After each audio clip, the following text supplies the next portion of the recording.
ચાલો વિદ્યાર્થી મિત્રો, ભાવિક સરના નમસ્કાર। હવે આજે હું ઘણા પેપર ચેક કર્યા મેં, તો એની અંદર વિદ્યાર્થીઓ અમુક પ્રશ્નોમાં ક્યાં ભૂલ કરે છે, તો એ ભૂલો બોર્ડની અંદર ન થવી જોઈએ। એટલે મને યાદ આવ્યું એટલે મેં કીધું કે ચાલો વિડીયો બનાવી અને તમારા સુધી પહોંચાડી દઉં, જેથી કરીને બોર્ડમાં કદાચ તમને આ વિડીયો કામમાં આવી જાય। હવે પ્રશ્ન આવે છે 5મા ચેપ્ટરનો કે શ્વસન એટલે શું, શ્વસનના પ્રકાર જણાવો। તો છોકરાઓ શ્વસનની અંદર માનવનું શ્વસન તંત્ર લખી નાખે છે, તો ભાઈ માનવનું શ્વસન તંત્ર એની અંદર નથી લખવાનું। શ્વસન એટલે શું, તો એની અંદર તમારે જારક અને અજારક શ્વસનની માહિતી આપવાની છે।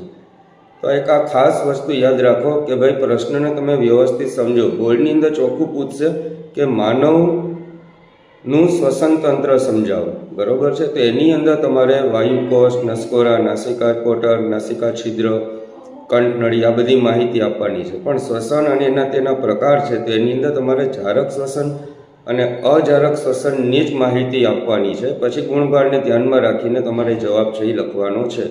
તફાવતની અંદર પણ જારક અજારક શ્વસન આવે છે અને સેક્શન ડીની અંદર પણ જારક અજારક શ્વસન આવે છે। તો એ શ્વસનનો જ એક પ્રકાર છે। અને એક પ્રશ્ન આખો અલગ થઈ ગયો કે માનવનું શ્વસન તંત્ર સમજાવો, મનુષ્યનું શ્વસન તંત્ર સમજાવો। તો એ આખું શ્વસન તંત્ર એ આખો જવાબ અલગ થઈ ગયો છે।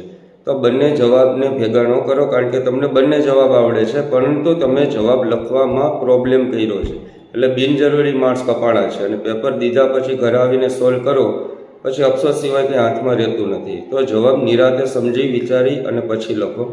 એ જ રીતે સંયોગીકરણ પ્રક્રિયા, પેલા ચેપ્ટરની અંદર ઘણી બધી પ્રક્રિયાઓ, રાસાયણિક પ્રક્રિયાઓ આવે છે, તો દરેકનો જવાબ વ્યવસ્થિત લખો। સંયોગીકરણ પ્રક્રિયા છે તેની અંદર 2 અથવા 2 થી વધુ પ્રક્રિયકો અને એક જ નિપજ મળે।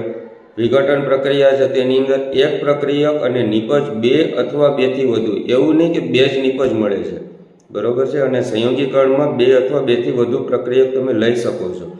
તો આ બધી વસ્તુની સ્પષ્ટતા કરો। નાની નાની ભૂલ છે એ મોટા મોટા માર્ક્સ કાપે છે, અને આવા બિનજરૂરી માર્ક્સ ન કાપવા દો। કોઈ પણ પ્રશ્નને શાંતિથી સમજો।